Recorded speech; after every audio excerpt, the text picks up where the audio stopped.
అండి అందరూ బాగున్నారు కదా. వాక్యంలోకి వెళ్లే ముందు ప్రార్థన చేసుకుందాం. స్తోత్రం స్తోత్రం సర్వోన్నతుడ సర్వశక్తిమంతుడ కృపామయడానికి లెక్కలేని స్తోత్రాలు నాయన ప్రభ. విరిగి నలిగిన హృదయమును దయచే ప్రభ, రక్షణ భాగ్యం దయచే ప్రభ. నాయన ప్రభ, ఎన్నో శ్రమ దినాలు పోచినా కానీ ప్రభ మా హృదయాలు మారట్లేదు ప్రభ. మారు మనసు దయచే ప్రభ. ఎన్నో రక్షణల దినాలు పోతున్నాయి కానీ మా హృదయములు మారట్లేదు ప్రభ. మాకు రక్షణ భాగ్యమును దయచేయమని అడుగుచున్నాను ప్రభ. జక్కయ్య ఇంటికి ఎలాగో రక్షణ వచ్చిందో మా గృహాలలో మా మనసులలో కూడా ప్రభ రక్షణ వచ్చుటకు సహాయం చేయి ప్రభ. నీవు తలుపునద్ద నుండి తట్టుచున్నావు కానీ ప్రభ, మేము తీసే హృదయం కలిగి ఉండటకు సహాయం చేయ ప్రభ. వినుచున్న వారికి చూచుచున్న వారికి ప్రతి ఒక్కరికి రక్షణ భాగ్యం దయచేయమని అడుగుచున్నాను తండ్రి. ఆమేన్. కీర్తనలు 73 12-18 వరకు ఇలా వ్రాయబడి ఉన్నదని. ఇదిగో ఆ ఇంటివారు భక్తిహీనులు, మీరు ఎల్లప్పుడూ నిశ్చితం గలవారై ధనావృద్ధి చేసుకుందురు. నా హృదయమును నేను శుద్ధి చేసుకుని ఉండుట వ్యర్థమే, నా చేతులు కడుక్కుని నిర్మలుడనై ఉండుట వ్యర్థమే. దినమంతయు నాకు బాధ కలుగుచున్నది, ప్రతి హృదయము నాకు శిక్ష వచ్చుచున్నది. ఇలాగ ముచ్చట అంతటినను నేను వేడుకునిన ఎడల నేను నీ కుమారుల వశమును మోసపుచ్చిన వాడను నగుదును. అయినను దీనిని తెలుసుకొనవలెనని ఆలోచించినప్పుడు నేను దేవుని పరిశుద్ధ స్థలములోనికి పోయి వారి అంతరంగమును గూర్చి ధ్యానించు వరకు ఆ సంగతి నాకు అసహ్యకరముగా ఉండెను. నిశ్చయముగా నీవు వారిని కాలుజారు చోటనే ఉంచి ఉన్నావు. వారు నశించినట్లు వారిని పడవేసి ఉన్నాయి. క్షణము మాత్రములోనే వారు పాడైపోదురు. మహాభయము చేత వారు కడా ముట్టించ నశించుదురు. మేలుకుని వాడు తాను కన్నా కలల మర్చిపోవునట్లు ప్రభువా, నీవు మేలుకొని వారి బ్రతుకులు తృణీకరింపనింతు. నా హృదయము మత్సరపడెను, నా అంతరింద్రియములలో నేను వ్యాకుల పడి తిని. నేను తెలివిలేని పశుప్రాయుడనై తిని, నీ సన్నిధి మృగము వంటి వాడనై తిని. అయినను నేను ఎల్లప్పుడూ నీ యొద్దనున్నాను. నీ కుడి చెయ్యి నీవు పట్టుకుని ఉన్నావు. నీ ఆలోచన చేత నన్ను నడిపించెదవు. తరువాత మహిమలో నీవు నన్ను చేర్చుకుందువు. ఆకాశమందు నీవు తప్ప నాకెవరున్నారు? నీవు నాకుండగా లోకము లేనిది ఏదియూ నాకు అక్కరలేదు. నా శరీరము నా హృదయము క్షీణించిపోవును. దేవుడు నిత్యము నా హృదయమునకు ఆశ్రయదుర్గము సావస్యమునై ఉన్నాడు. నిన్ను విస్తరింపచుంచున్నాను, నశించెదను. నిన్ను విడిచి వ్యభిచారించు వారిని అందరినీ నీవు సంహరించెదవు.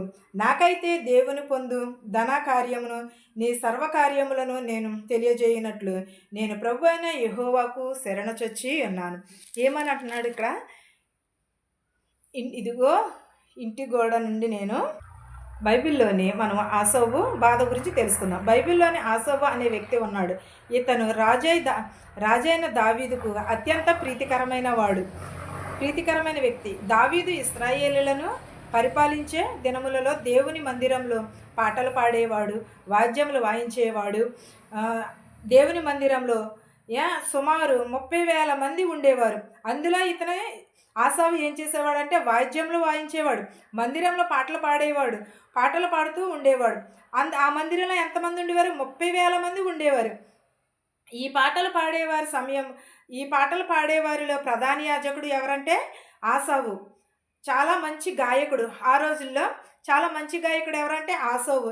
ఈ ఆసావుకి ఒకరోజు దేవుని యందు భయభక్తులు కలిగి ఉండటం వలన వ్యర్థమేమో అని ఆలోచించుకుని ఉన్నాడు.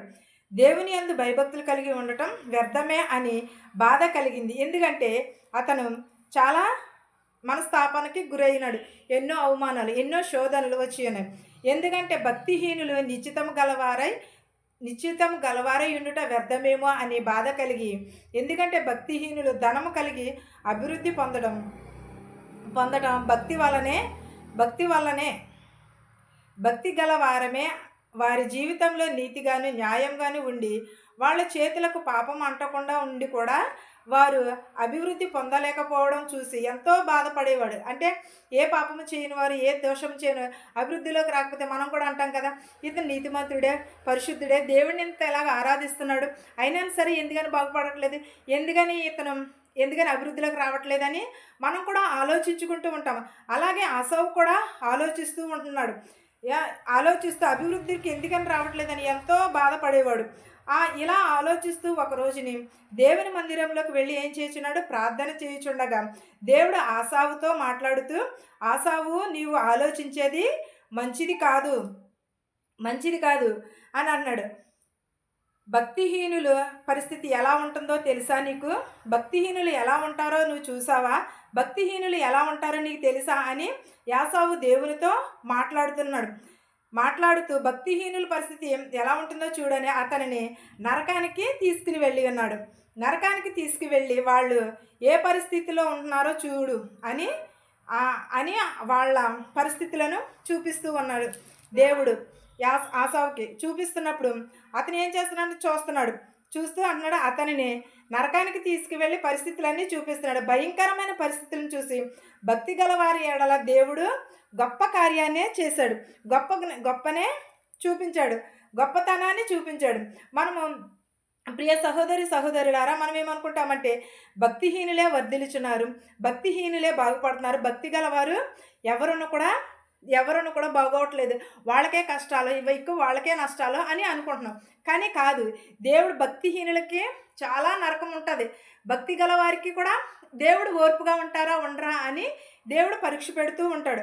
అలాంటినప్పుడే ఆసావుకి ఏమనుకుంటున్నాడంటే, ఇంత పాటలు పాడుతున్నాను, ఇంత చేస్తున్నాను, అయినా సరే భక్తి కలిగిన వారు ఎందుకని అభివృద్ధిలోకి రావట్లేదని ఆలోచించినప్పుడు, దేవుని ప్రార్థించినప్పుడు దేవుడు ఆసావుని నరకానికి తీసుకెళ్ళి చూపించాడనమాట. నరకం అంటే ఎలా ఉంటుంది, భక్తిహీనులు ఎలా ఉంటారని. భక్తిహీనులు అభివృద్ధి పొందుతున్నప్పుడు మనము ఎప్పుడూ కూడా ఆసావులాగా దేవుని మీద బాధపడకూడదు. ఎందుకంటే భక్తిహీనులు, కీర్తనలు 73, 12, 13 ఒకసారి చూద్దామండి. భక్తిహీనులు నిశ్చితము గలవారే అభివృద్ధి చేసుకుందురు, నా హృదయమును నేను శుద్ధి చేసుకుని నా చేతులు కడుక్కుందును, నిర్మూలడనై ఉంటాను. ఎలా ఉంటున్నాను, నా చేతులు నేను కడుక్కుని నిర్మూలడనై ఉంటాను. భక్తిహీనులను నిశ్చితముగా ధనాభివృద్ధి చేసుకుంటాను, నా హృదయమును నేను శుద్ధి చేసుకుంటానని చేతులు కడుక్కుని దేవునితో మంచి మనసును కలిగి ఉంటానని చెప్పుచున్నాడు. అలాగే కీర్తనలు 73, 18, 19 కూడా ఒకసారి చూద్దాం. భక్తిహీనులు నిశ్చయముగా నీవు వారిని కాలుజారు చోటునే ఉంచి ఉన్నావు, వారు నశించినట్లు వారిని పడవేయుచున్నావు, క్షణము మాత్రములోనే వారు పాడైపోదురు. ఎలాగూ క్షణము మాత్రంలోనే పాడైపోదురు అని అంటున్నాడు. భక్తిహీనులు, భక్తి కలిగిన వారు ఎప్పుడూ కూడా నిలకడగలిగే ఉంటారు, ఎప్పుడూ కూడా దేవుని యందు భయమును భక్తిని కలిగి ఉంటారు. ఇక్కడ ఆసావు వల్లే మనం కూడా ఆలోచిస్తున్నాము. ఈ లోకంలో ఆసావును కలిగిన వారు చాలామంది ఉన్నారు. నేను చాలా పాటలు పాడేస్తాను, నేను చాలా వాక్యం చదివేస్తాను, నేను చాలా వాక్యం చెప్పేస్తాను, కానీ దేవుడు ఏమని అంటున్నాడు, నీకంటే కూడా భక్తి పరులు ఉన్నారు, నీకంటే కూడా మంచివారు ఉన్నారు అని చెప్తున్నాడు. అలా కాదు, దేవుడు ఏమన్నా భక్తిహీనులే అభివృద్ధి పొందుచున్నారు, భక్తిహీనులే వర్ధిల్లుచున్నారు అని అన్నాడు. అలాంటినప్పుడు భక్తిహీనులు వర్ధిల్లుచున్నారు అని అన్నప్పుడు నరకానికి తీసుకెళ్ళి ఆసావుకు చూపించలేదా భక్తిహీనులు ఎలా ఉంటున్నారో, భక్తి కలిగిన వారు ఎలా ఉంటున్నారు? దానిని బట్టి భక్తి కలిగిన వారే అభివృద్ధి చెందుతున్నారని ఆలోచించి నేను నా చేతులు కడుక్కుని నిన్ను నిశ్చయముగా నేను స్తుతిస్తాను, ఆరాధిస్తానని అనుకున్నాడు. దేవుడు మనకి ఈ వాక్యము మనందరికీ తోడై ఉండును గాక. ఆమేన్. ప్రార్థించుకుందాం.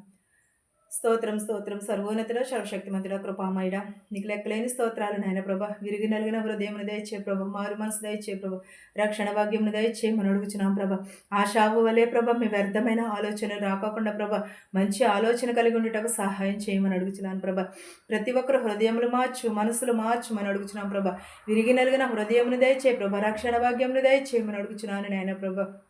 నాయన మా శత్రువుల మిత్రులు దీవించి నాయన ప్రభ, ధనికులనేమి భేదాలనేమి దీవించి నాయన ప్రభ, ప్రతి ఒక్కరిని దీవించమని అడుగుచున్నాం ప్రభ. ఎవరెవరైతే ఏ చేతి పనులు అయితే చేస్తున్నారో వారి చేతి పనులను దీవించమని అడుగుచున్నాం ప్రభ. ఎవరెవరైతే ప్రభ నాయన వాహనములు నడుపుచున్నారో వారి వాహనములతో వారి గృహాలకు సురక్షితంగా చేర్చమని అడుగుచున్నాను నాయన ప్రభ. నాయన నీకు స్తోత్రాలు, నీకు వందనాలు నాయన ప్రభ. చదువుకున్న బిడ్డలను దీవించి నాయన ప్రభ, జ్ఞానం కలిగి జీవించటకు సహాయం చేయమని అడుగుచున్నాను నాయన ప్రభ. ఇతర దేశాల్లో యుద్ధాలను ఆబ్జేయమని అడుగుచున్నాం ప్రభ. ఇతర దేశాలలో ప్రభు సమాధానం కలగమని అడుగుచున్నాను నాయన ప్రభ. నేను పనిచేసుకుంటున్న వారికి శక్తిని బలమును దయచే ప్రభ. వృద్ధిరాలను దీవించినాను ప్రభ, విధవరాలను దీవించినాను ప్రభ. పిల్లలు లేని వారి పిల్లలు దయచే ప్రభ. గర్భిణీ స్త్రీలకు సులువైన కానుక దయచేయమని అడుగుచున్నాను నాయన ప్రభ. అనేక మంది హాస్పిటల్ అనేకమైన రోగములతో వ్యాధులతో బాధపడుచున్నారు ప్రభ. వారందరినీ స్వస్థపరచు నాయన ప్రభ. మాకు తెలిసిన వారి కానీ తెలియని వారికి కూడా చాలామంది ఉన్నారు ప్రభ. వారందరినీ కూడా బాగు చేయమని అడుగుచున్నాను నాయన ప్రభ. మా దేశాలని మా సంఘాలను దీవించమని అడుగుచున్నాను ప్రభ.